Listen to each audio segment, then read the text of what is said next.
Hello, and welcome back to my third in the series In Conversation With. And today I have a lady from Italy called Tina Kemp. You can see to the side of me. And I first heard about her from her YouTube channel. And it was particularly runes that she was talking about. But I was very impressed by her kind of refreshing and very honest way of talking, which is quite unusual these days, I find. Very direct, very upfront, and I thought it was wonderful. So I'm delighted to have her on, and we'll have a chat in a minute. But first, I'll let you introduce yourself and tell the viewers a little bit about yourself. Well, thank you for having me. My name is Tina Kemp. Tina K is my YouTube channel. If anybody would like to have a look at it. Yeah, I have been interested in runes for a very, very long time. For I think I was in my early teens that I first got to know of them.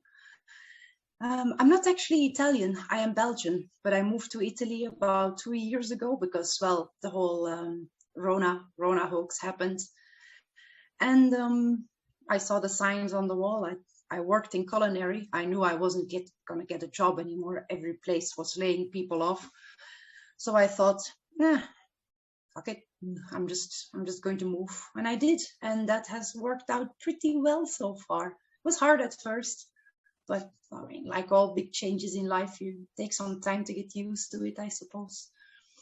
But it does give me a lot more time to do the things that I really wanted to do. It's like be more busy with creative things like making runes, for instance, and also talking about it because it's a topic that I don't get tired of at all. Well, that was very brave of you just to move. I moved to where I live about 7 or 8 years ago. It was a big step, but you know, sometimes just making big changes is what you need to do. And I think a lot of people are very frightened of change, very frightened of just making a decision and trying something new. You know, I think we're often conditioned to just keep on going in these sort of cycles. You know, when people are younger, I think people are a lot more adventurous. When you become like a proper adult, you know, and you're, you know, like 20s, 30s, you start getting very solidified and you don't want to take any chances anymore. And I think that's a terrible thing. You know, if things aren't working for you or you think they could be a lot better, why not make some changes and do something different? I also think I had reached the height of my culinary career. I had a moment that was very enlightening. I was working in a very, very good restaurant, but the waiting staff, they were a bit uppity, like the types like, oh, look at those people there. They're sitting there with the best wines of Europe and that guy orders a cola. And then later that evening, that same guy, together with some other guy, were doing lines on the trash bins behind the restaurant. And I thought, this is it. I have reached the summit. I am never going to go beyond this. This is my future in a nutshell. Doing coke on trash bins with assholes that I hate. Then that was not long before the whole Rona started, and I thought, what do I really have to lose? A burnout, being sick and tired of my job, working with people I hate in a job that I have come to hate, not because of the cooking itself, but everything, all the politics, all the bullshit around it. And I thought, no, this is just not worth it anymore. Yeah. And I had the opportunity to leave, so I did. That's brilliant. I mean, I love cooking, but I'd be the world's worst chef, you know, because I'd just be getting really pissed off with people. And the repetition as well, I think I just would find that so boring, just doing the same meals.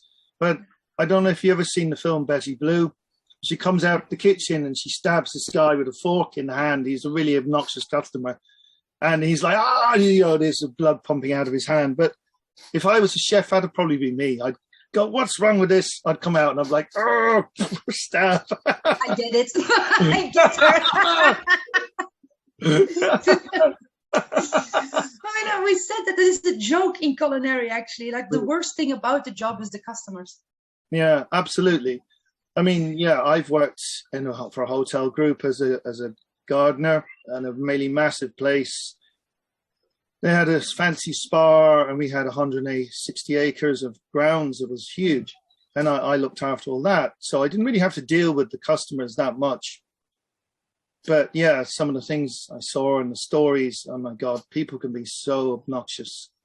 And it's a very tough industry to work in, to be honest. You've got to have the right temperament. And yeah, I would not be good as as either a waiter or a chef, because I just probably lose my temper with people after a bit. But anyway, so you've ended up in Italy, and obviously you've an interest in the runes. I don't know much about it myself. My partner actually does do the runes as well, and has a family background in that, going back a few generations. But yeah, I've not always had much interest in sort of Norse, apart from having read some of the stories as a child. You know, like Fenrir the Wolf, him being bound up. I knew that story from a book and a few other bits and pieces. You know, I liked the Vikings, but then as I got older, my main interest is in Druidism. But you know, a couple of people sort of introduced me to Norse things, just sort of, you know, along the way, like you know, the runes a little bit. And a friend of mine had been doing some work with the ash tree, which is quite big in Norse culture. So he wanted me to try an experiment which he'd done, which was ingesting just ash seeds with water and then meditating. And I was really quite blown away by the experience, because you know, I sort of went into sort of a trance. So in less than a minute, I was just gone. And then I saw this rune, which I wasn't familiar with. I looked it up in the tables, and it's not a common one. And I had to ask a friend about it. Anyway, and I kept hearing this name, and it was it was Baldir, who I didn't know who Baldir is at the time.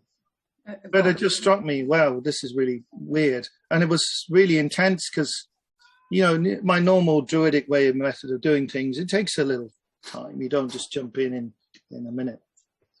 But whatever it was, I don't know, that method of using a seed ingested, it was just really powerful, really intense and quick. And I just kind of thought, well, you know, that's not my main thing, but did kind of make me think, you know, maybe I should look into it a bit more. And it turns like somebody bought me this ancestry.com thing. And so I did it, and I have a bit of Norse blood in me, I suppose. So I don't know if that's tying in. That's very controversial. Obviously, the subject of, you know, are you interested in runes because you've got Nordic blood, or is it because you're interested in Norse culture, or what? And then you've got this whole problem with sort of political stuff. Like, you know, if they say you're into Norse stuff, you must be a bit of a fascist, you're a Nazi lover, you're right wing, all this tripolar. About that, actually, I do believe that whatever your ancestral lineage is, whatever their spirituality is the one that is going to connect with you the most. And then, yeah, you have all those Reddit Asatru LARPers, of course, that think that they're going to Valhalla with a beer in their hand and an axe in the other just by posting Instagram pictures. But, I mean, they have a point when it says it's with blood and soil, because certain blood comes from certain soils, but it is far from unique to Norse paganism. That is also true in voodoo, for instance. The voodoo practitioners that I know are not so keen on Europeans getting into their traditions. The same for Native Americans. They have this thing about plastic shamans. This is basically the white guy pretending that has like 1% Native American DNA in him, and all of a sudden thinks he's a spiritual hero of the tribe of blah, blah, blah. No, that we all know that's bullshit. We all know that is just LARPing. Yeah, you have the same problem with Celtic culture too, with, you know, people from other parts of the world who, you know, think they know more about, you know, Wales or Scotland or Ireland and the culture there than the people that live there. And in some cases, maybe they do, but, you know, they kind of sort of feel like they somehow own it. And some of these people have never actually set foot in either Ireland or Britain. And, you know, they tell people that live here how to do stuff. They might get a huge culture shock if they did. No, absolutely. Yeah. I mean, I equate it really much to, you know, you could look at 1,000 pictures of sun setting and you know everything. You read every book about the sun and, you know, about the weather and about whatever the sunset looks like in, say, in the west of Ireland, and you know everything. But it's not the same until you actually stood there on the beach and watched the sunset over the Atlantic yourself and experienced it. That's completely different from having looked at any amount of photographs or how many books you've read. You know, you need to go to the place that you think you belong to, or that you're focused your sort of spirituality on. You know? That is a problem that I had here in Italy. When the first year I was here, that was during summer, and the landscape, the climate felt hostile to me. It really did. It really felt as if this place, the earth itself, just didn't like me here. And to an extent that is true, because I am a Western European.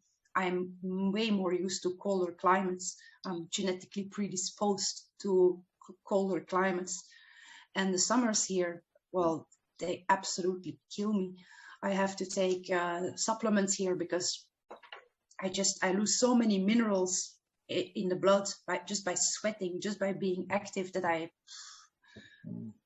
if I didn't take them, I wouldn't come out of bed for a whole day and be sick. I have a headache constantly. So in a way, yes, this land is hostile to me. It's because I know what you mean. from here. Like, I find Ireland perfectly nice, you know. I don't find it cold or particularly miserable. You know, I was born in Scotland and I lived in England. So, I mean, I don't mind cold weather. I don't mind rain too much. You know, when I haven't been to Norway, but I've been to the other Scandinavian countries. And I found that really quite pleasant. I've been down to, to the Mediterranean region a good few times. And I'd say, it was very, very tough weather-wise. You know, really, really difficult. Mentally, I just found I could nearly be almost hallucinating with the heat. Yes. The Italian summer heat is something I don't think I will ever get used to. People here complain about the cold during winter when it's 10 degrees and I'm going around without a jacket going, it's fine. It's fine. I don't feel particularly cold or anything.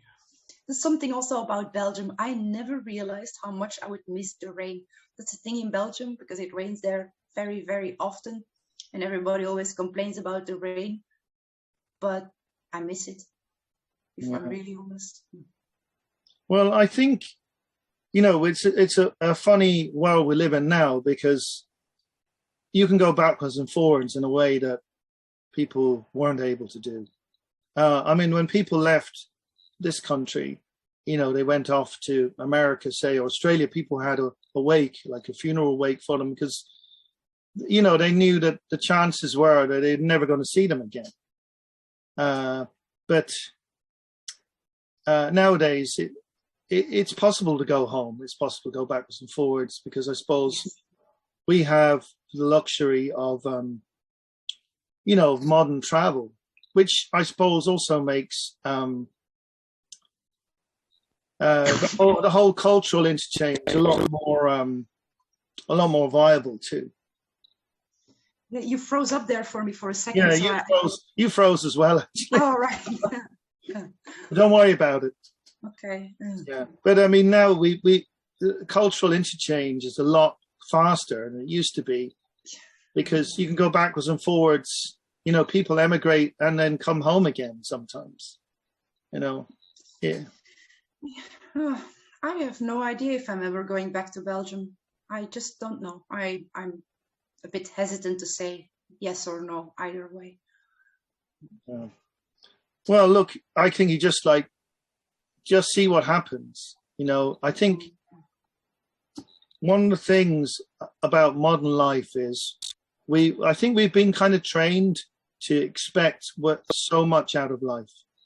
You've got to have this amazing education and your career and your perfect partner and your perfect family and your lovely house and blah, blah, blah, and a network of friends. And if it's all not going amazing for you, then your life's terrible and you should feel bad, you know.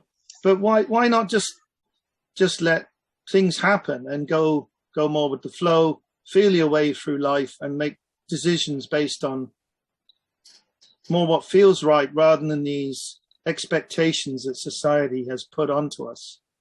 Well, in a way, I had that during culinary. I had a very good paying job. I had, I could afford a lifestyle that most people couldn't afford. And I was miserable the whole time. I really got out of it was a burnout and clinical depression. I didn't even realize it at the time, but I was absolutely depressed and miserable the whole time. I didn't realize that I barely smiled, genuinely smiled, or even laughed. I just didn't do that. That only came when I quit. Well, that's great that you did that. I mean, I've had depression myself, and I had a bad breakup and a divorce, and my career kind of went down the toilet. I had to rebuild it all. It was very difficult. But I mean, the truth is most people are depressed at some point. And I think, there's a lot of problems that people, they just want to fix it with a pill. And the doctors want to fix it with a pill. And then I also found I've been to, mental health facilities where there's people that are depressed or ill. And it actually was bringing me on to a question I want to ask you about was, in many cases, these people have a spiritual problem more than a depression problem. There's people I've seen in this hospital who very clearly had entity attachments. If you want to use the old terminology, they had demons attached to them or even inside them. And that's why they were so ill, not really because they were necessarily mentally ill. But so go on. I can speak from personal experience that because of the fake lifestyle I was living, yes, I probably attracted things to me that made me even more miserable than I already was. The things that whisper things in the back of your mind, these thoughts that aren't really your own, but they're there anyway.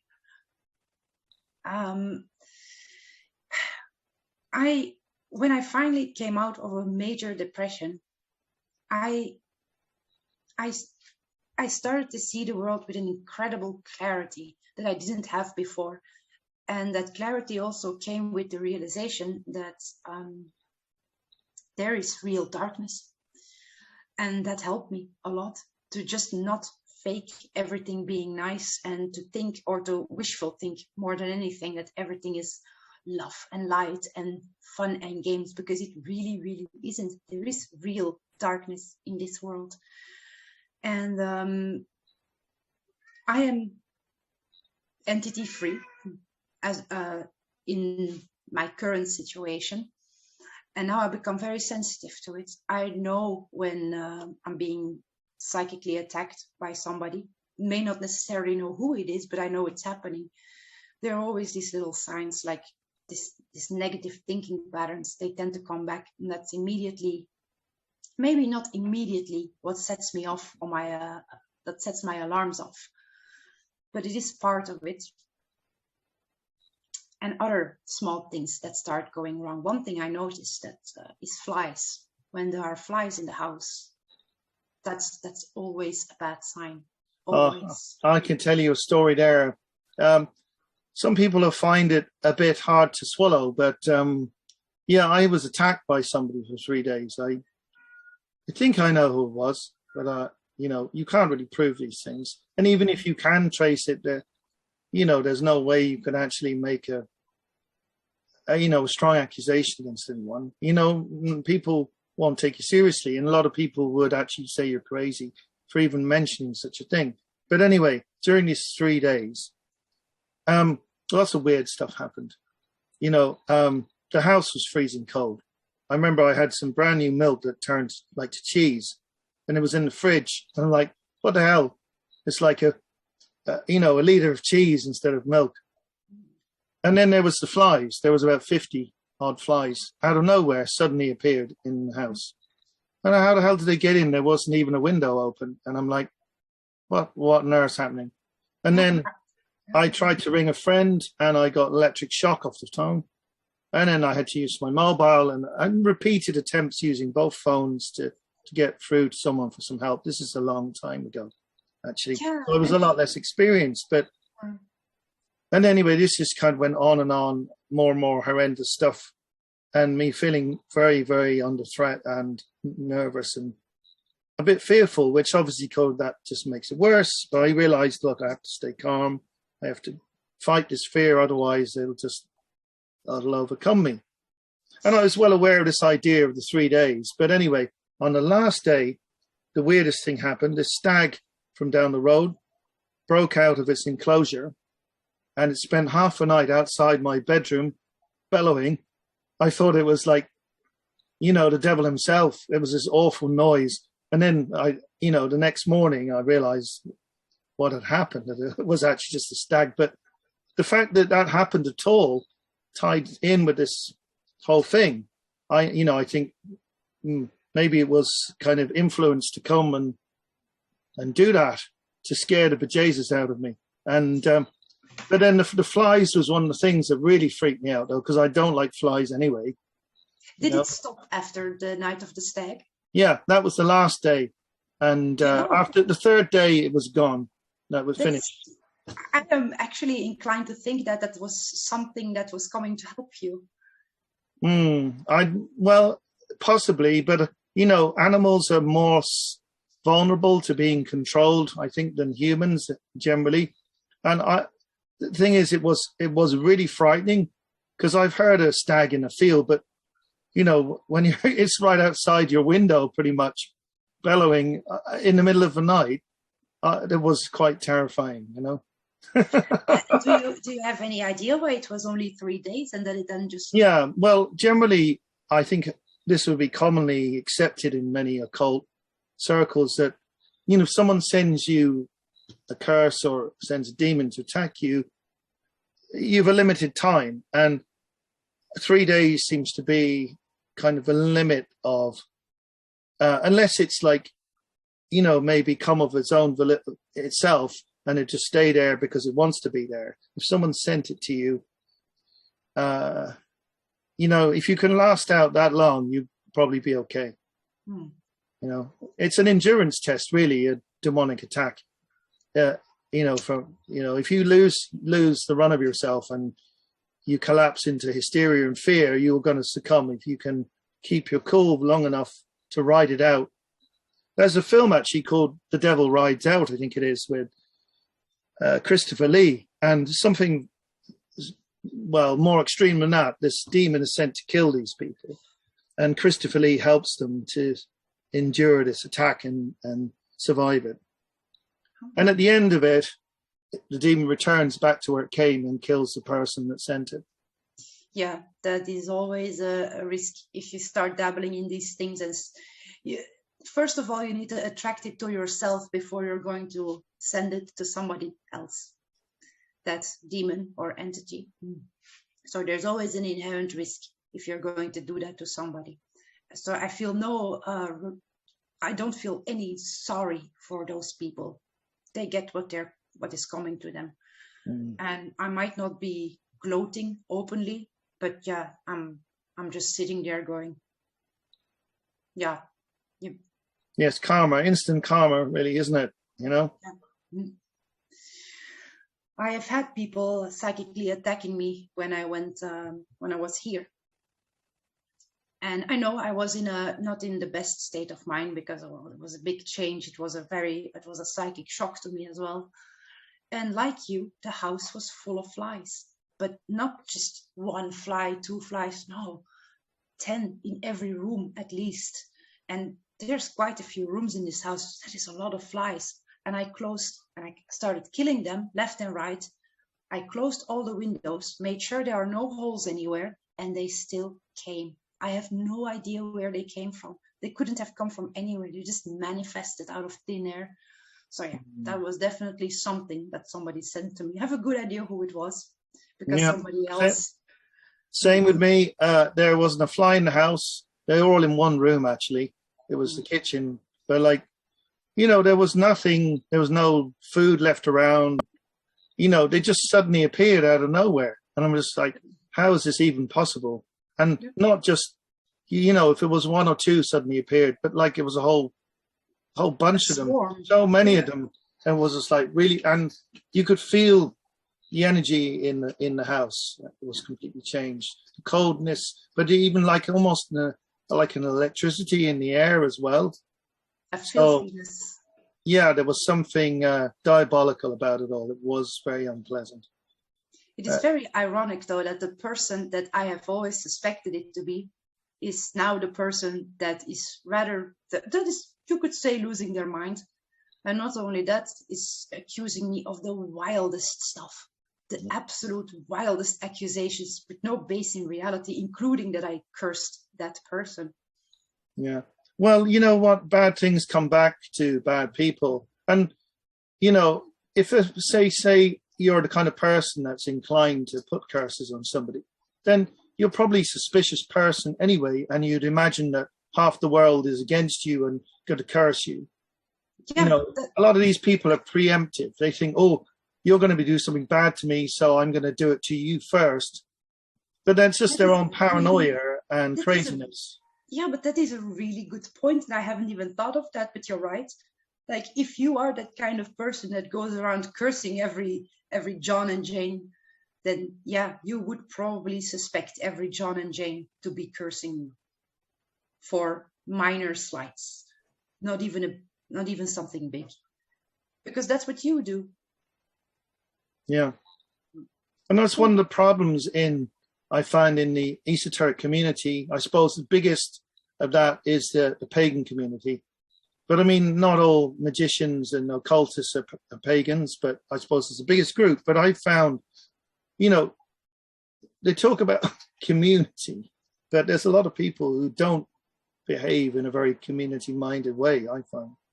You know, a lot of these people, there's a lot of competitiveness, a lot of jealousy, a lot of spitefulness, and people doing stuff like that, cursing other people. I think a lot of those people just want a following, and that's what they mean with community. They want a community of which they are the leader. Yeah. Well, my ideas are very much about service. Part of my Druid training was very much, how can you be of service to the world, to the community, to other people? Not how can I become famous? How can I become a leader? How can I have a cult following? No, that's not what you should be after. You know, when you become skilled, when you become powerful, then it's when you should be giving back, not using it to get more for yourself. That's how you know those people don't have any occult powers at all. That's how I know. A lot of them are just people that wish they had them, and they want to convince everybody they have them, but they don't. That's why you cannot do anything good for yourself, let alone anything good for others. That's why your life is in the shit. That's why you want everybody to worship you in a vain and desperate attempt to amp up your own charisma in hopes it may gain you some kind of favor from whatever deity is out there. And also paganism, when you confuse that with self-serving, that is, well, first, I don't think that is paganism. I think that is the left-hand path. And that also has its own cult following. And they annoy me, to be honest. Yeah. I think most are just annoying LARPers. Again, they're blowhards. And yeah, that's something I wanted to ask you about.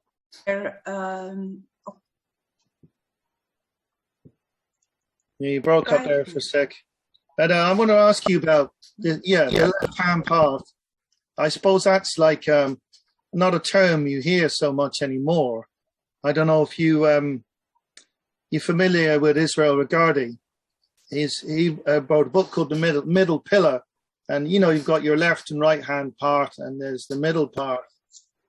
And I'm very much of the inclination that you should either be on the right hand side or you should be at the worst in the middle. You don't want to be on the left hand part. Because, I mean, the darkness has so much to teach us. I mean, suffering and going into your shadow self teaches you so much, but it doesn't mean that you want to stay in there the whole time, your whole life on the left-hand side of, it's something that you might help you grow as a person. But to become a devotee of that, I think, is asking for trouble. You're looking to kind of spend your whole life in a sort of in a area of chaos and destruction and negativity, and that's going to affect you. And then I see that with the modern Satanist movement, which I have to say rather worries me. It is, like you say, about the self-actualization to the point of narcissism and like ultra individualism, I think, and it's being repackaged and sold as something entirely harmless. So I wanted to ask you what you think about that. Well, I don't adhere to this belief that one should kill the ego or anything like that. I think having an ego is a good thing, but not letting it run your life is also a good thing, because then you do go into the path of narcissism and self-servitude and nothing but self-servitude. But the world doesn't work that way. The occult doesn't work that way. That the pagan idea of a sacrifice is something for something else. That an energy exchange, basically. I don't think there's anything wrong with making sure that you have a good life, because if you have a good life, you are way less likely to be angry. And when you're not angry, you're also not going to be looking into the occult as a fix-all for every single problem in your life. In the end, you still have to do the work. Let's say if I am really, really unhappy with my job and I do all sorts of magic rituals to get myself a better job, once I have that better job, I still need to work at it. It won't just be handed to me and that's the end of the story. Yeah. In a nutshell. That makes a lot of sense. And I think you're right. Some people get into magic because their life is crap and they think, hey, I'm just going to magic away all my problems. But of course, it doesn't work like that in reality, does it? Well, no. I mean, it can help you. I'm not gonna lie. Magic can help you, but at the same time, if you think of it as the solution for you, that is going to fix all your problems, and you're not going to have to do anything at all, you're wrong. You're absolutely wrong. I think that's why a lot of people get disillusioned with it as well, because it's sort of a fad first, like, oh, you can do magic spells, you can get the love of your life, you can get the house of your dreams, the job of your dreams. Yeah, it can help you on that path. But then what? It's not the end of the story. Your life doesn't stop there. Yeah. If you can get all those things and still be absolutely miserable. And magic, I think, is how to fix that, how to fix the misery in yourself, not necessarily your surroundings. Yeah. And from my own part, I've learned how to do the inner work first with the order I joined. You didn't really learn much about actual spells and spellcraft and all that kind of manifesting or manipulating reality until you'd sort of worked on yourself for quite some long time. And I think that's important. Some certain parts of witchcraft just straight in there with spells, and never mind the ethics or the going and doing the inner work, which I think is more important. In fact, when I first got interested in magic, it was sort of higher ceremonial magic that I was interested in. And then I realized, oh my God, this stuff's really scary. I don't want to do any of this because I might mess it up and who knows what might happen. So I didn't do anything for years. I went off and studied and learned and read lots of books and tried to find teachers rather than like, oh, I'm just going to try this, this ritual, the Lesser Key of Solomon or something, and just to see if I can, there's crazy people now. I mean, mostly a lot of young people, I see they're dabbling with Ouija boards, trying to invoke angels and demons and trying to do advanced stuff when they haven't even learned how to walk yet. It's a recipe for disaster, really. I'm firmly of the belief that people that have real mental illnesses, and I don't necessarily mean depression because I don't consider that a mental illness. I think that is a human condition, by the way, that we all go through these bouts of depressions and we just need to find a way out of it. But yeah, regardless of that, I think people with real mental issues should stay away from magic, because you're going to attract the attention of beings that will just feed on you. You will just become their food just by the energy output that you create, by the strength of your emotions. When you start dabbling in magic, you become this beacon towards these things, will just be attracted to you. And you don't want that if you don't have control over your own mind. And when you are mentally ill, you don't have control over your own mind, because if you would, you wouldn't be mentally ill. Yeah, that's a very good point. Yeah, I know that is a controversial thing to say, and I'm sure that will piss a lot of people off, but I've seen this happen in real life. People that are mentally ill start dabbling in the occult, and before you know it, they spiral down like you wouldn't believe it. They talk about voices talking to them through the walls. Thing is, that happens even to people who aren't mentally ill. When you start into the occult, you will hear these things. You will see weird, freaky things that will scare you. And that's the point, is to not let it scare you. And for that, you need control over your mind. Yeah, I totally agree. I think, it's something that you shouldn't get involved with if you're having problems. I mean, there was a time a long time ago when I think I was doing too much esoteric work, far too much, and I started to lose the plot a bit. I did have a bit of a freak out at one point. And so I just stopped for 6 months completely, because I realized that I got into a funny place. I mean, over time, I've known countless people who've been well known or whatever, practitioners for years and years, maybe, and suddenly they lost the plot and went kind of a bit mad. So, I mean, there's always the possibility that when you're working with powerful forces, that even if you are already pretty grounded and sane, doesn't mean you can't lose it. So if you start off from a point of view of already being mentally unstable, what chance have you got? It is, like you say, a recipe for disaster. You're asking for trouble. Yeah, you are. Yes, you are. And you're right, though, that even experienced practitioners can absolutely lose it. That is true. I think a lot of that has to do with clinging on to results too much, expecting too much. They're almost a form of despair. Like you keep doing rituals and you keep doing operations and spells because you want that result and only that result. It becomes an obsession, and then you're already losing it, because part of being successful at magic is the ability to let it go, is to just toss it into the ether and stop thinking about it. It's the hardest part of it all. Yeah, but it absolutely works 100%. Yeah. I've found when I don't use magic very much. I don't do spells very often. I don't even do divination unless if I can figure out something myself, I'll do it. If I really I'll only use divination when I really don't know what to do. That's what I believe it's for, not to be doing it every, to decide what to have for breakfast. You don't get out the tarot cards for that. I only use it when I have something important. But I think you've got to be careful about how you go about doing things. And you have to keep an eye on yourself all the way along, because it is easy to get derailed, to go off on some kind of tangent. You end up somewhere where you never intended to be.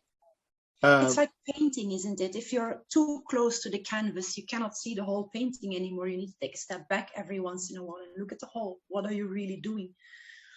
Are you focusing too much on this part, not enough on that part? It needs to be a balanced whole. It needs to be a pleasant composition to look at. Yeah, that's a great analogy. It brings it back into the wider thought of magic being part of your spiritual life or your spirituality, not just about, magic is this thing on its own that you're trying to do. You're trying to fit it into your whole life. So, if you've got a more, I suppose, holistic attitude, and you're guided by some kind of spiritual ethics as well, I think it's probably going to work out better for you as a rule. That is a big thing in Norse paganism, and also obviously Norse magic, because magic is part of paganism, is that you have to be an honorable person. If you're not, then first you will lose your charisma, which is the favor of the gods, or whatever that it factor is that makes magic work for you, which is what charisma basically is. You just lose that. And once you lose that, you will know by certain things, because everything will start to go wrong for you, everything. And when you do have that it factor, things just naturally fall into place. You won't even have to do spell work or rituals anymore. They just seem to happen to you. And that is pure magic to me. Yeah, well, that makes a lot of sense. One thing that was popping into my head there several times is thinking about Taoism, the Chinese, their indigenous religion, very much is about flow. And I think you're right. Similar thing with the Norse and also with the Druidism. If you've got you following the natural flow of the universe, of nature, like a river, things go well for you. If you're trying to paddle upriver the whole time, it's awfully hard.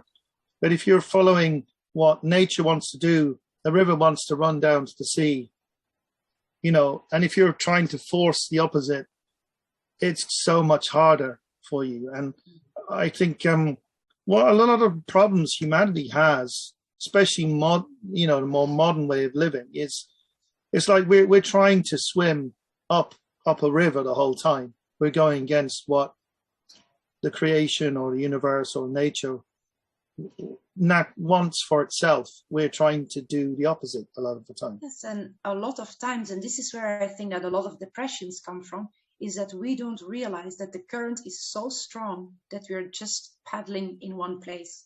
We're not getting ahead of the stream. Yeah. And even if we do, it's like one step forward, two steps backward. Because, we're not strong enough to go against nature like that. We're not made to do that. I mean, you can, of course, because you have free will. But in my own experience, I tried that. I tried to paddle upstream. It didn't get me anywhere. Well, it got me a nice paycheck, and then what? Not enough time to spend the money, working 14 hours a day, drinking every day, every moment that I had a free moment. That's not worth it.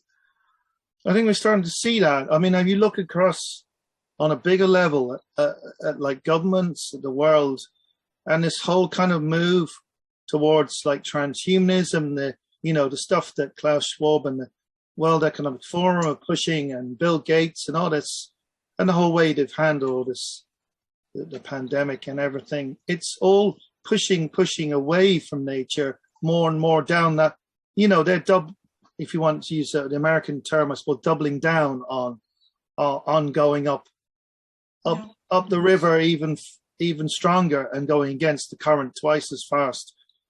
But I mean, I can only see it just backfire horribly for them and for anybody that goes along with this.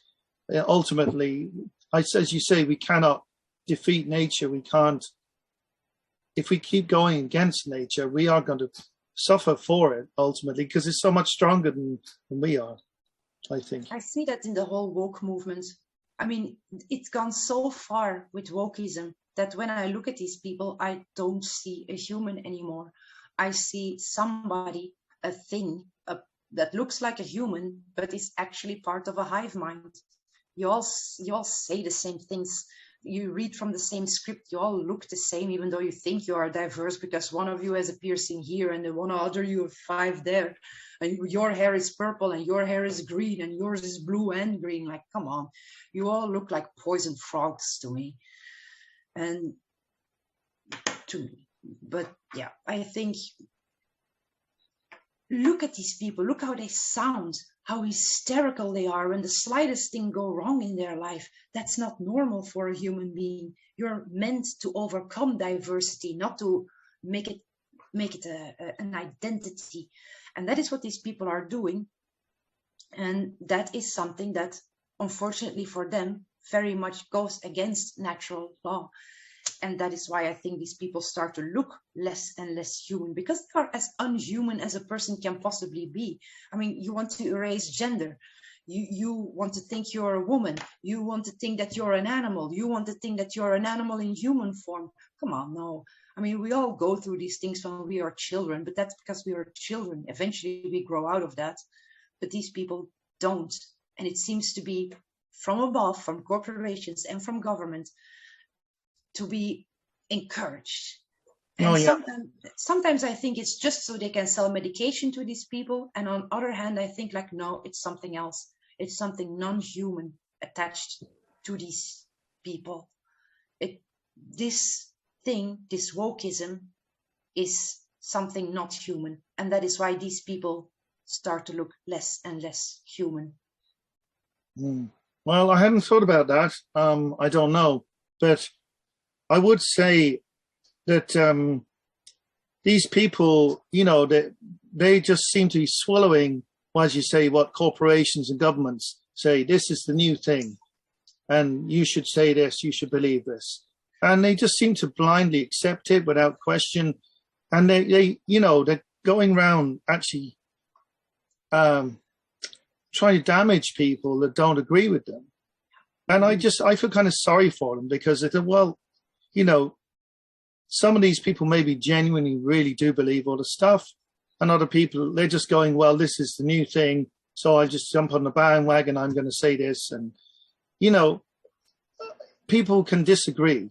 It shouldn't require you to go and like visit somebody's house and try and attack them because they said, you know, the color red is bad and the color green is wonderful, you know, and all the red supporters go around and blow up the house of someone that likes green. That's just infantile. You know, we had a world where people disagreed. I've known people that had really violent arguments about politics. And then at the end of it, they go, well, that was a really good conversation. I had enjoyed that. Let's go and have a drink. And they just forget about all the nasty shouting because it was just politics. And then they get on with the rest of their life, you know. What happened to that? Where did it go?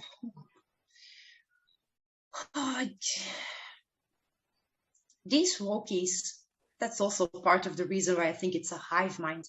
They will collectively swarm on anybody with a different opinion. So it's always you against a mob. You're literally being mobbed as an individual. Because you and I, we think of ourselves as individuals, even though we may be part of a community or a village or a family, we're still individuals. And we have our individual opinions, and that mob only has one opinion, and that is that yours is wrong. Yeah, that's the thing. In the name of tolerance, they are so intolerant. It's quite ironic, really, when you think about it.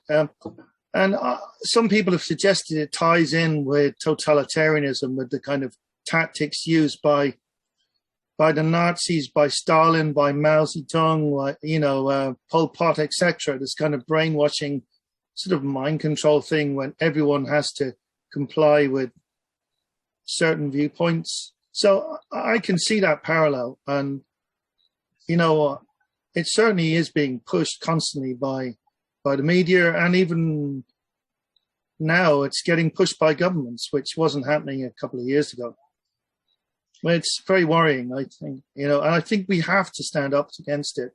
I mean, people have been just putting up with it and saying nothing, but now I find there's more of a kickback against it. Oh. I mean, here you are, you're saying this. I'm actually prepared to say this. More and more people are now standing up and saying, no, this is like the emperor's new clothes. And, you're naked. Stop trying to tell us that you're wearing wonderful garments. You're naked. And if enough people actually start saying, no, this is wrong, this is rubbish, this is just aggression and sort of controlled aggression through brainwashing, people will stand up if enough people say, no, this is wrong. I follow the World Health Organization page on Facebook just to read the comments. And those comments are completely different than what they were 2 years ago. 2 years ago, they were full of frightened people looking for advice, looking for what to do, because they didn't know. How could they know? Everything was thrown up in the air back then. And now they're just full of cynics. Even the normalest person that you could think that would never, ever even think of questioning anything they see on TV is now 100% cynical. If there is a person making a comment about, yeah, but maybe they are right about this or that, it's immediately bombarded with a flood of comments making fun of this person. I think that's brilliant. Yeah, well, I mean, they've said, oh, trust the science. But then as time's gone on, the science has actually shown, well, actually, everything they told us was wrong. So if we trust the science, then we actually realize that they've been lying to us right from the very beginning.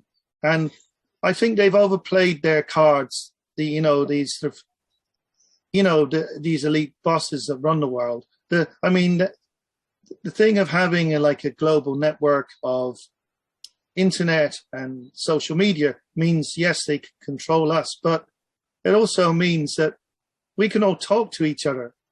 So, it works in both directions. So they're actually in a very vulnerable position because there's 7-something billion of us, and 100,000 people that are in these top positions in the world calling the shots. They're actually in a very weak position in reality, because once they kind of, we're like a sleeping giant. And we're just waking up, realizing that this tiny little person is bossing us around, and we can just crush this person with 1 foot, because they're just there trying to enslave us. Really, basically, it's about moral and financial coercion, really, isn't it? I find it an absolutely bizarre thing that just because someone on social media or something, some organization has a check mark behind their name, we automatically fall into that notion that they have an authority over whatever it is they're saying, that they are an authority in the field of which they are speaking. But why?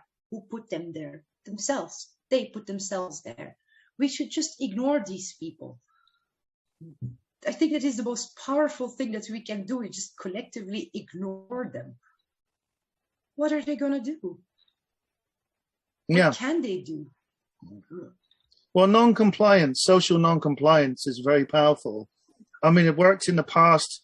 2 examples I often give are Martin Luther King Jr. and Mahatma Gandhi. They both encourage people to just not comply, just ignore these people and get on with it. Live your life and don't comply. And I mean, if the entire world refused to comply with these people, they'd be gone. That would be it. Their whole pyramid would just collapse. We're empowering them by complying with them. Yeah. Yes, indeed. The same with the woke mob, by the way. Every time you see a person being mobbed on for having the wrong opinion or wrong think, that person ends up apologizing several times, because one apology isn't enough. You need to continually apologize for whatever thing you said wrong. Just don't.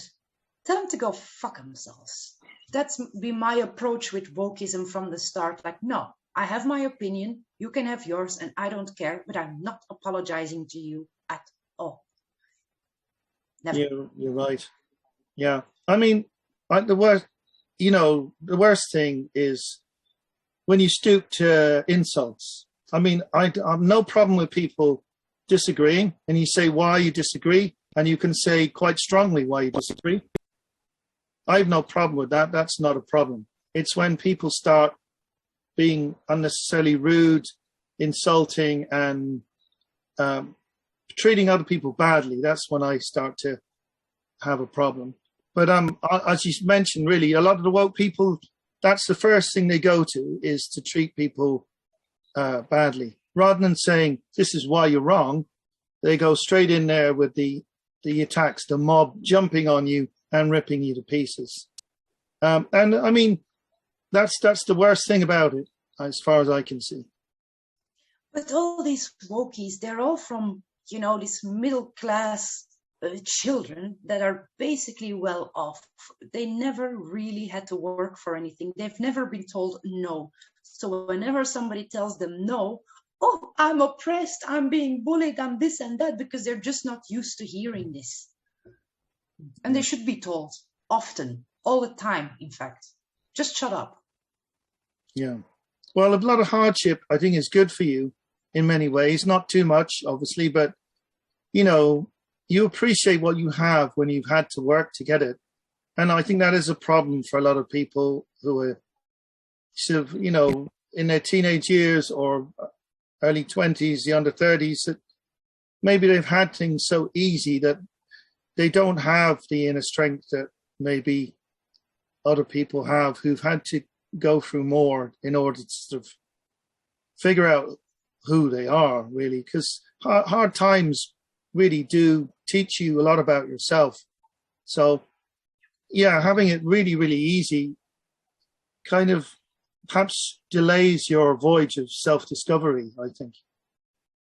Yeah, that's also a problem that I have with the whole New Age movement, which are all bored, middle-aged housewives, every single one of them, that probably have access to enough money in order to live a comfortable lifestyle, and they never really had to go through any trouble. Not really, because if they did, they would know that it's not all love, live and laugh and love and light and more of that bull crap. It's not. There is darkness in life, and you need to acknowledge that. And if you can't acknowledge that, then you don't know yourself. And if adversity happens to you, you're going to start to know yourself in the worst way possible. And that can break a person. It often does. Well, it's been really fascinating talking to you. And I've really enjoyed that chat. And as I said, one of the reasons I wanted to speak to you is because you don't hold back. You just say exactly what you think. So, I'm delighted you've been pretty forthright and direct in everything you've had to say. And it's been a great pleasure talking to you. Well, no, just thank you for having me. It's been a pleasure talking to you.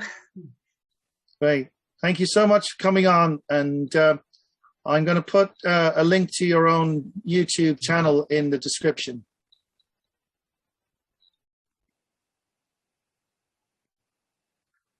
Okay. Thanks very much. Bye-bye. Bye.